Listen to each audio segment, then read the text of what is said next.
혹시 이런 생각 해보신 적 있습니까? 이 나이 들고 나서 남은 인생은 어디서 어떻게 살아야 할까? 자식들과 함께 살아야 할까? 아니면 요양원에 들어가야 할까? 아니면 혼자 살아야 할까? 저는 박순애, 올해로 78이 되었습니다. 전라북도 남원의 작은 시골 마을에서 태어나 평생 가족을 위해 살아왔습니다. 남편을 뒷바라지했고 두 딸을 키우고 손주들을 돌보면서 숨 쉴 틈 없이 살아왔습니다. 그게 저에게는 당연한 일이었습니다. 남편은 공무원으로 일하다 정년 퇴직을 했고 저는 남편과 함께 노후를 보내리라 믿었습니다. 하지만 어느 날 아침 남편은 조용히 숨을 거두었습니다. 그날 이후 저는 처음으로 진짜 혼자가 되었다는 걸 느꼈습니다. 그리고 그때부터 제 삶이 천천히 그러나 분명히 바뀌기 시작했습니다. 처음엔 큰아들이 수원집으로 저를 모셔갔습니다. 며느리는 정성껏 저를 맞아주었고 손주들도 좋아했습니다. 그렇게 며칠은 정말 따뜻했습니다. 하지만 시간이 지나며 조금씩 균열이 생기기 시작했습니다. 저녁 식사 중 며느리가 조심스럽게 말했습니다. 어머님, 혹시 괜찮으시다면 방에서 식사하시는 건 어떨까요? 순간 숟가락이 손에서 미끄러졌습니다. 내가 밥 먹는 소리가 방해가 되나? 나는 이 집의 가족이 맞는가? 그날 이후 저는 점점 조용해졌고 점점 더 방 안에만 머물게 되었습니다. 이 이야기를 지금 나누려는 이유는 단 하나입니다. 저와 비슷한 고민을 하고 계신 분들께 제가 선택한 제3의 길을 알려드리고 싶어서입니다. 요양원도 아니고 자녀와의 동거도 아닌 새로운 삶의 방식. 지금부터 그 이야기를 천천히 들려드리겠습니다. 그날 이후 저는 방 안에서 혼자 식사를 하기 시작했습니다. 괜찮다. 아이들이 공부해야 하니까 내가 조금만 양보하면 되는 거지. 처음엔 그렇게 생각했습니다. 하지만 식탁에서 사라진다는 것은 단순한 자리의 이동이 아니었습니다. 식탁은 가족의 중심이었습니다. 그곳에서 웃고 이야기하고 함께 밥을 나누는 것이 가족이었습니다. 그 식탁에서 제가 사라졌다는 것은 가족의 중심에서 밀려났다는 뜻이었습니다. 그리고 그것은 생각보다 훨씬 큰 상처로 남았습니다. 며느리도 저를 미워한 건 아니었습니다. 그저 아이들 공부에 집중시키고 싶었던 거겠죠. 하지만 저는 점점 작아졌습니다. TV 소리를 줄여달라는 말, 밤에 화장실 갈 때 발소리를 조심해달라는 말, 심지어는 어머니, 밤에 물 많이 드시면 아이들 깨니까 조금만 드세요 라는 말까지 들었습니다. 그날 밤 저는 목이 말랐지만 물을 마시지 않았습니다. 화장실에 가고 싶었지만 새벽까지 참았습니다. 저는 그 순간 깨달았습니다. 나는 지금 이 집에서 숨조차 조심해야 하는 존재가 되었구나. 내가 여기에 있어도 괜찮은 걸까? 존재 자체가 누군가에게 불편함이 된다면 나는 과연 어디에 있어야 할까? 며칠 후 저는 인천에 사는 둘째 딸 집으로 갔습니다. 그래도 딸은 좀 다르지 않을까? 하는 기대를 안고 말입니다. 하지만 거기서도 비슷한 일이 반복되었습니다. 엄마, TV는 조금만 작게 틀어주세요. 밤에 움직일 땐 조심하세요. 아이들 자고 있어요. 그 말들이 틀린 건 아니었습니다. 하지만 저는 점점 무언의 압박 속에 스스로를 접어야 했습니다. 그 누구도 나쁘지 않았지만 저는 더 이상 마음 편히 머물 곳이 없었습니다. 그때부터 저는 진지하게 생각하기 시작했습니다. 정말 내가 머물 곳은 없을까? 자식들도 힘든 세상에서 나는 어디에 어떻게 있어야 하는 걸까? 그 해답을 찾기 위해 저는 다른 선택을 해보기로 결심했습니다. 자식들과 함께 사는 것이 점점 어렵다는 걸 깨닫고 저는 다른 방법을 고민하기 시작했습니다. 그래, 내가 아프니까 문제가 되는 거지. 누가 옆에서 도와준다면 자식들에게 부담도 안 되고 나도 편하지 않을까? 그래서 용기를 내어 요양보호사를 알아보기 시작했습니다. 마침 둘째 딸이 소개해준 제가 요양 서비스를 통해 한 분의 보호사님을 만나게 되었습니다. 월 45만 원. 결코 적은 금액은 아니었지만 남편이 남긴 퇴직금과 제 노후 자금에서 조금씩 아끼면 가능하다고 생각했습니다. 돈을 쓰면 해결된다면 그것도 나쁘지 않지. 그렇게 생각하며 저는 처음으로 제 돈으로 돌봄을 샀습니다. 처음 며칠은 정말 좋았습니다. 밝은 인상의 보호사님은 약도 챙겨주시고 병원 예약도 해주시고 간단한 집안일도 도와주시며 저를 따뜻하게 대해주셨습니다. 오랜만에 누군가와 함께 있는 시간이 즐거웠습니다. 아, 이게 사는 거지. 나도 편하게 살 수 있구나 하고 느꼈습니다. 하지만 일주일쯤 지났을 무렵 작은 균열이 생기기 시작했습니다. 다른 집에서는 고기도 자주 해주시더라고요. 식비를 조금만 더 주시면 제가 더 신경 써드릴 수 있을 텐데요. 그리고 어느 날 제 앞에서 한숨을 쉬며 말했습니다. 이렇게 까다로우시면 제가 해드릴 수 있는 게 많지 않아요. 그 말 한마디가 제 가슴을 철렁하게 만들었습니다. 45만 원. 남편이 열심히 일해서 남긴 돈이었고 제가 평생 아껴가며 모은 돈이었습니다. 그런데 그 돈으로도 감사나 존중조차 사지 못한다는 사실에 깊은 상처를 받았습니다. 그제서야 저는 알았습니다. 돈으로 해결되는 건 한계가 있구나. 내가 이렇게 힘들게 살아가는데 내 딸들은 앞으로 어떻게 살아갈 수 있을까?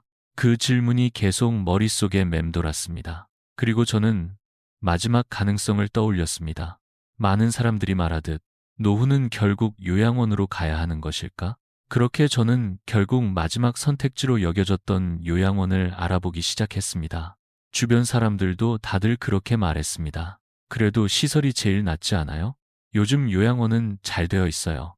둘째 딸이 직접 몇 군데를 찾아보았고 그중 시설도 깨끗하고 간호사들도 친절하다는 곳을 함께 방문했습니다. 처음 문을 열고 들어섰을 때 환한 복도, 깔끔한 방, 예쁜 정원이 보였습니다.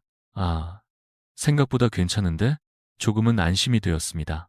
하지만 제가 진짜로 마주한 건 눈에 보이는 시설이 아니었습니다. 그곳의 공기와 시간의 흐름, 그리고 사람의 존재감이었습니다. 아침 6시, 날카로운 벨소리가 울렸습니다. 아직 눈이 떠지지도 않았는데 방의 불이 자동으로 켜졌습니다. 일어나고 싶어서가 아니라 일어나야 하는 시간이니까 일어나는 거였습니다. 7시엔 식당으로 이동해야 했고 아무리 입맛이 없어도 남기면 안 되는 규칙이 있었습니다. 9시엔 단체 체조 시간이었습니다.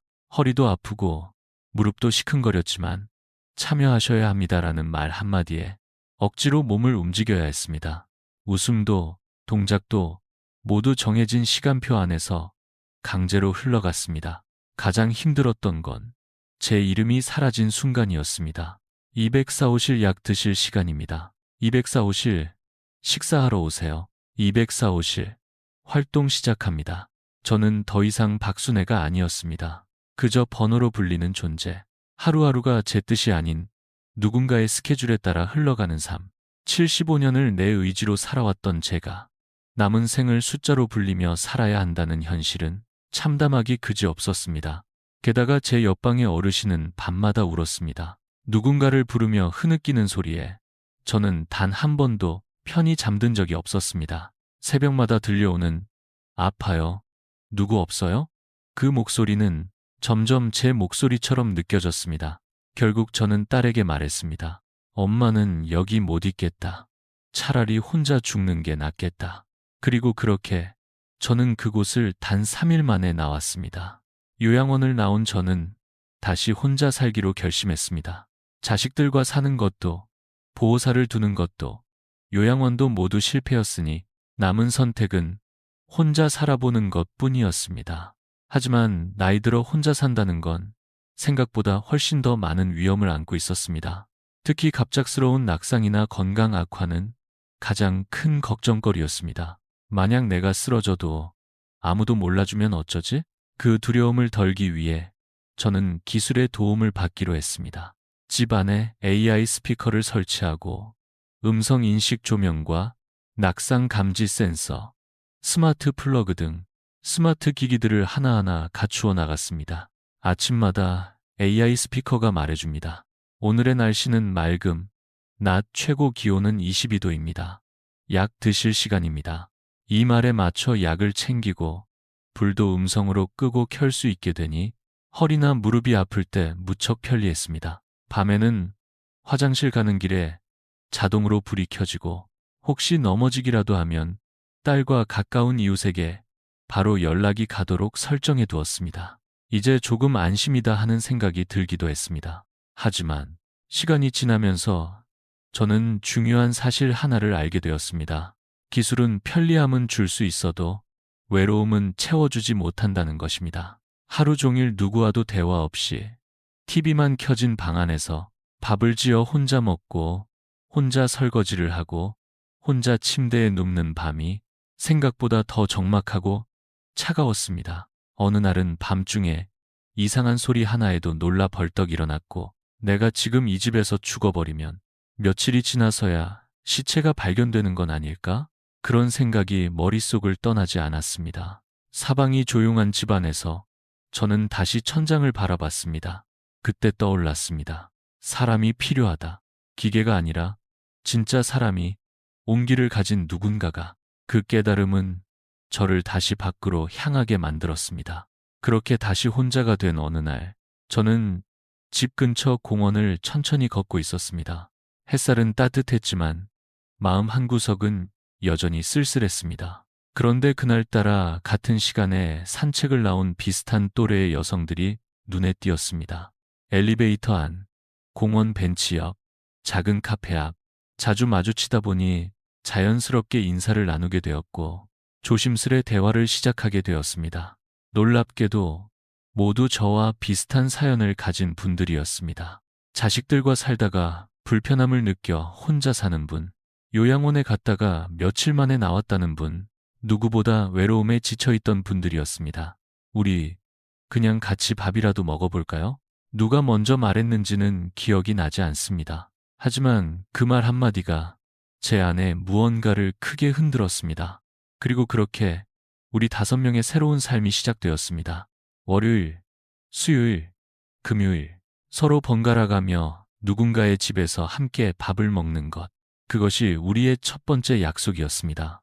한 명은 반찬을 준비하고, 한 명은 밥을 짓고, 다른 사람은 간단한 국이나 나물을 가져오는 식이었습니다. 정해진 규칙도, 복잡한 절차도 없었습니다. 다만 같이 먹자는 마음 하나만 있었습니다. 놀랍게도 같은 반찬도 혼자 먹을 때와는 전혀 다른 맛이었습니다. 된장국 한 그릇에도 따뜻함이 배었고 누군가의 웃음 한마디에 밥이 술술 넘어갔습니다. 이 국 정말 맛있네요. 그 말 한마디에 누군가는 웃었고 누군가는 눈시울을 붉혔습니다. 같이 있다는 것, 함께 웃고 먹는다는 것이 이렇게 큰 힘이 될 줄 몰랐습니다.